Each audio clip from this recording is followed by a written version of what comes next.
¿Qué tal amigos de Sin embargo al aire? Como cada semana les agradecemos muchísimo que nos acompañen, que compartan nuestro trabajo, que lo recomienden con sus amigos y sus familiares, pues de esa manera nos apoyan para seguir adelante con este proyecto periodístico. Asunto de todos los días, los diferendos que hay entre el gobierno de México y Estados Unidos por una sola razón, porque el gobierno de México no está dispuesto a someterse a los caprichos del gobierno estadounidense y porque además, por lo menos desde que llegó López Obrador y se modificó una ley importante, ya los agentes estadounidenses no andan como si esta fuera su casa, de arriba para abajo, cometiendo trapacerías.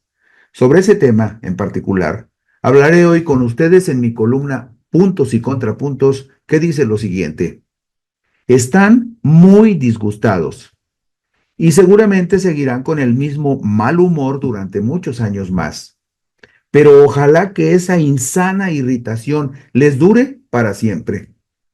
Aunque de manera abierta no expresan las razones de su profundo malestar, es indudable que las perniciosas prácticas del imperio, sustentadas en la prepotencia y la soberbia, han quedado en desuso en nuestro país desde que se modificó la Ley de Seguridad Nacional el 15 de diciembre del 2020, que le amarró las manos a dos perniciosas agencias estadounidenses: la perversa Agencia Central de Inteligencia, conocida por sus siglas CIA, experta en dinamitar gobiernos que no resultan gratos a Estados Unidos, y la muy sinuosa y no menos canalla Agencia Antidrogas estadounidense, que es fácilmente identificable por sus celebérrimas siglas DEA. En México se movían como peces en el agua los agentes de las agencias estadounidenses, con la prepotencia natural de quienes se presumen superiores y se sienten inmunes. Por eso, las historias negras vinculadas a esas dos agencias integran un amplio catálogo en México. Habría que recurrir a la terca memoria para evadir los estragos de la amnesia social. A Manuel Buendía Telles Girón lo mataron el 30 de mayo de 1984. Era el periodista más leído e influyente en México. Fue asesinado a balazos. Le dispararon 5 tiros por la espalda en la Ciudad de México cuando salía de su oficina en un edificio ubicado en el cruce de las avenidas Paseo de la Reforma e Insurgentes. Oficialmente se señaló como autor intelectual del homicidio a José Antonio Zorrilla Pérez, quien era el jefe de la Dirección Federal de Seguridad, la Policía Política de México, que dependía de la Secretaría de Gobernación, cuyo titular era Manuel Bartlett Díaz. Esto en el gobierno del priista Miguel de la Madrid Hurtado. Quien disparó la pistola fue, por lo menos oficialmente, Juan Rafael Moro Ávila Camacho, agente de la Dirección Federal de Seguridad. Uno de los temas recurrentes de Buendía era la CIA, la Agencia Central de Inteligencia del Gobierno de Estados Unidos, a la que investigó tenazmente para desenmascarar a sus espías en nuestro país. En 1982, Ediciones Océano publicó su libro La CIA en México, con una recopilación de sus artículos periodísticos publicados en su columna Red Privada, que aparecía diariamente en el periódico Excelsior de la Ciudad de México. Rescatemos un fragmento de la plática de Manuel Buendía con estudiantes de la Facultad de Economía de la UNAM el 23 de junio de 1982 y publicada en el referido libro.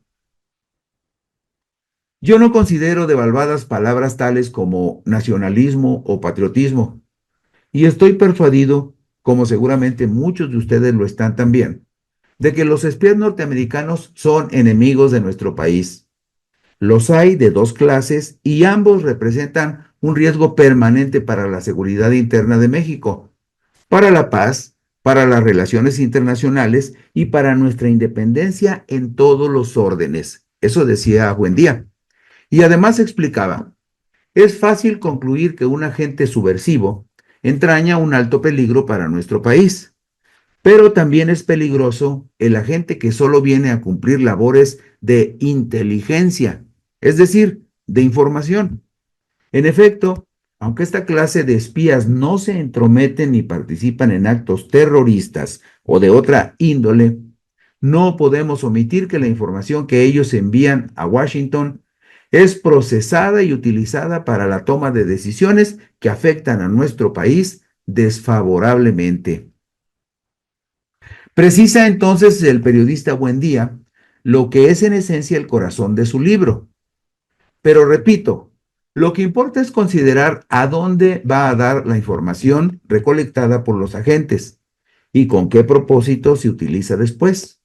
Me gustaría saber si alguien puede citar un solo caso en que el gobierno de los Estados Unidos, como consecuencia de la información suministrada por sus agentes de inteligencia, se haya sentido inclinado a un mayor respeto para las leyes e instituciones mexicanas. En cambio, creo que los ejemplos en contrario son muy abundantes.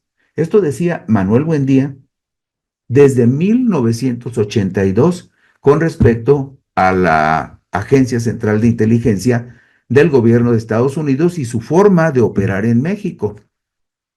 Larga es la lista de políticos mexicanos presumiblemente vinculados al servicio del espionaje estadounidense. El 5 de octubre de 2023 se publicó en el periódico La Jornada un artículo de Yacir Zárate Méndez que señala lo siguiente. En octubre de 2006, el periodista de The Washington Post, Jefferson Morley, reveló que varios altos funcionarios del gobierno mexicano habían sido reclutados y puestos en la nómina de la CIA. Entre ellos se encontraban los expresidentes Gustavo Díaz Ordaz y Luis Echeverría Álvarez. En su conjunto, la operación recibió el nombre de Litempo. Se explica en el referido artículo de La Jornada lo siguiente. El agente que había logrado el reclutamiento de esos y otros importantes personajes había sido Winston Scott, el principal hombre de la CIA en esa época en México. Esto refirió el periodista Morley, apoyado en una serie de documentos desclasificados por la propia agencia. Scott era un encantador norteamericano de 59 años que operaba desde la Embajada de Estados Unidos en Reforma, en la Avenida Reforma de la Ciudad de México. Para cuando inició el Movimiento Popular Estudiantil de 1968, el agente de la CIA llevaba en México desde 1956, los años suficientes para empaparse de la idiosincrasia de la élite política nacional con la que convivió de manera estrecha. Agrega el artículo de Zárate Méndez en La Jornada lo siguiente. De hecho, Scott se hizo muy amigo de Adolfo López Mateos, presidente de México de 1958 a 1964, quien fue su padrino de boda cuando el estadounidense se casó por tercera vez. Como testigos de ese enlace matrimonial, fungieron Díaz Ordaz y Luis Echeverría Álvarez. Para ese momento, ambos funcionarios ya llevaban en la nómina de la CIA, ya estaban en la nómina de la CIA. Díaz Ordaz tenía el nombre clave de Litempo II, mientras que Echeverría era Litempo VIII. Así, entre 1956 y 1969, Scott reclutó en los niveles más altos del gobierno mexicano a un total de 12 agentes. Sus informantes incluyen a 2 presidentes de México y 2 hombres que posteriormente fueron enjuiciados por crímenes de guerra. Todas estas referencias fueron publicadas, un artículo de La Jornada publicado en el 2023, que señala que en su investigación, apoyada en reportes, informes y cables emitidos por la estación de la CIA en México, el periodista de Washington Post, Jefferson Morley, asentó que los documentos de la CIA, ahora públicamente disponibles en los archivos nacionales de Washington, muestran que Scott se basó en su amistad con el presidente Gustavo Díaz Ordaz, el entonces secretario de Gobernación Luis Echeverría y otros altos funcionarios para informar a Washington sobre el movimiento estudiantil cuyas demandas desafiaban el monopolio gubernamental del poder. Todo esto publicado en un artículo del periódico La Jornada que cita un trabajo de Jefferson Morley publicado en el periódico estadounidense The Washington Post. Por otra vertiente, La presencia de la agencia antidrogas estadounidense, la famosa DEA, en México, no está exenta de historias negras. El miércoles 7 de febrero del 2024, los corresponsales de la jornada en Nueva York y Washington publicaron un despacho informativo en el cual se señalaba que la Agencia Federal Antinarcóticos, DEA, en su combate contra la narcocorrupción por el mundo, ha enfrentado esa misma batalla, pero dentro de su propia casa, con una serie de escándalos internos captando a veces más atención que sus logros en su tarea de encabezar la guerra contra las drogas. Se señala en el artículo que el jefe regional de la DEA en México, Nick Palmeri, se jubiló de pronto en 2021, un día antes de ser cesado. Eso ocurrió después de que se empezó a saber que se había reunido varias veces con abogados de líderes de cárteles de las drogas y había hecho uso inapropiado de fondos para sus gastos personales, entre otros actos, y solo fue a principios de 2023 que el inspector general del Departamento de Justicia informó públicamente las razones por las cuales el director regional en México había sido retirado de su puesto. Esto fue un reporte publicado en el periódico Washington Post. En julio del 2021, Penguin Random House Grupo Editorial publicó un libro del corresponsal de proceso en Washington, el periodista Jesús Esquivel, titulado La DEA en México, una historia oculta del narcotráfico contada por los agentes. En ese libro se revelan detalles de la forma en que la agencia ha intervenido en México desde su creación en 1973. A través de testimonios directos de agentes antinarcóticos, el periodista Esquivel relata cómo operan los agentes de la DEA en México, cuáles son sus métodos de investigación, cómo se allegan informantes y cuál es la relación que establecen con las autoridades, con las Fuerzas Armadas y con las policías. La DEA en México, este libro que se llama así, documenta cómo los agentes estadounidenses recorren el país ilegalmente armados, al mismo tiempo que ofrece referencias abiertas y directas sobre la corrupción imperante entre todos los involucrados en el combate a las drogas. Actualmente, el distanciamiento entre esas dos agencias, la CIA y la DEA, con el gobierno mexicano es muy profundo. Y todo se deriva de las reformas promovidas por el presidente Andrés Manuel López Obrador a la Ley de Seguridad Nacional, publicadas en el Diario Oficial de la Federación el 18 de diciembre de 2020, cuando se adicionó un capítulo completo que irritó al gobierno estadounidense porque puso freno a la actuación impune y discrecional de la CIA y de la DEA en nuestro país.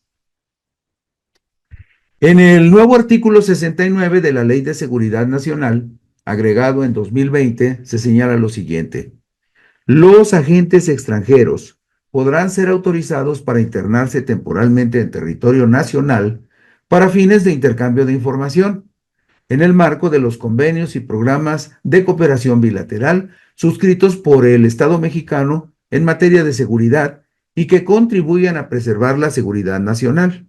Pero aquí viene el meollo.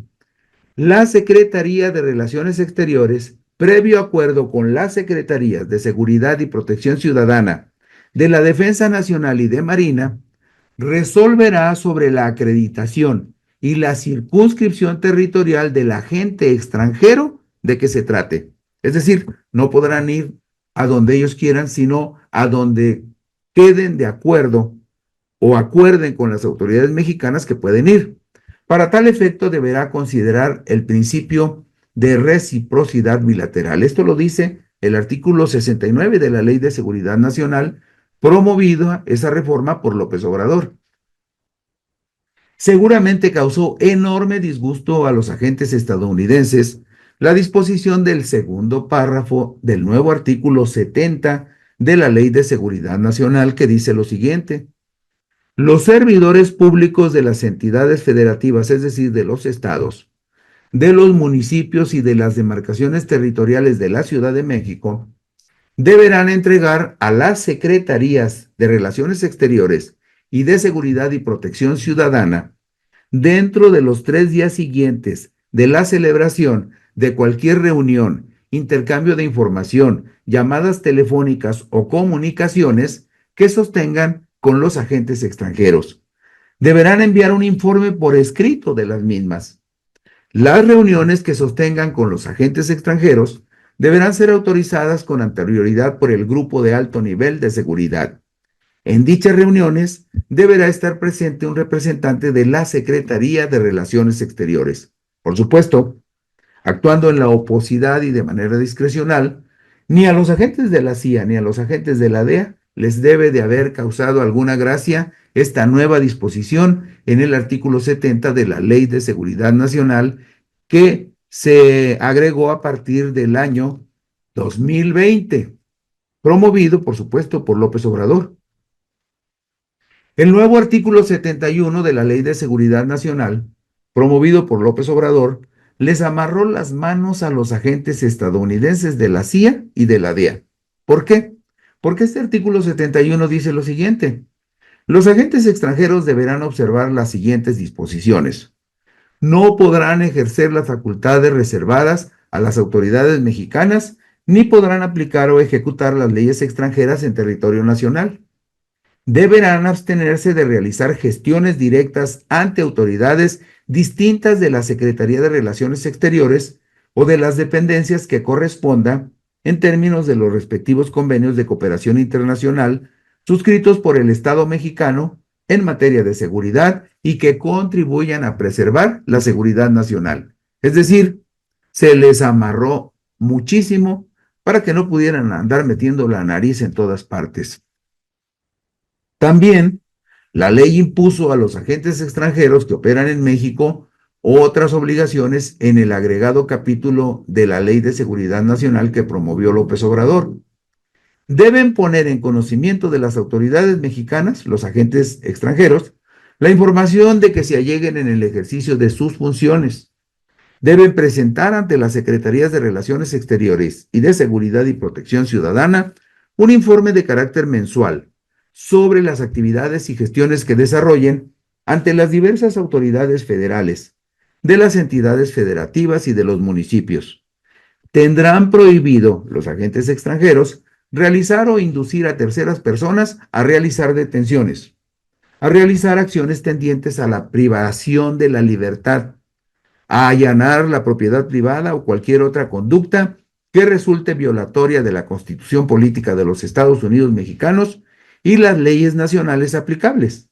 Y además, solo podrán portar las armas de fuego que, en su caso, les autorice la Secretaría de la Defensa Nacional. Todas estas restricciones se le impusieron a las agencias extranjeras y en particular a la CIA y a la DEA a partir del 2020, cuando se reformó la Ley de Seguridad Nacional en el gobierno de López Obrador. El nuevo capítulo de la Ley de Seguridad Nacional promovido por el expresidente López Obrador le quitó también la inmunidad a los agentes extranjeros. Dice el artículo 73, cuando a juicio de las autoridades mexicanas un agente extranjero incumpla con las disposiciones generales y específicas que le resulten aplicables, el gobierno mexicano solicitará su retiro al gobierno del estado acreditante y quedará sujeto a las sanciones que resulten aplicables en términos de las leyes mexicanas. Y agrega el artículo 74 del capítulo agregado a la Ley de Seguridad Nacional. Cuando se compruebe que un gobierno extranjero, por conducto de sus agentes, incite o promueva la comisión de los ilícitos consistentes en el cohecho, la privación ilegal de la libertad de las personas, así como la sustracción de los habitantes del territorio nacional para ser llevados a juicio ante otro Estado, el Estado mexicano suspenderá la ejecución de los convenios de cooperación bilateral de que se trate y prohibirá la realización de actividades por parte de los agentes extranjeros en territorio nacional. ¿Sí? Sí, hay muchas razones muy suficientes para que el gobierno de Estados Unidos y dos de sus principales agencias conspiren contra el gobierno de México. Primero lo hicieron ya contra López Obrador y actualmente contra la presidenta Claudia Sheinbaum Pardo. Pero así es la relación. Así estaban acostumbrados los agentes extranjeros a actuar en México como si fuera su casa, y ahora con estas restricciones están sumamente enojados porque no les gusta que les pongan límites. Y bueno, gracias por la gentileza de su atención. Si les apetece, por aquí nos encontraremos dentro de una semana.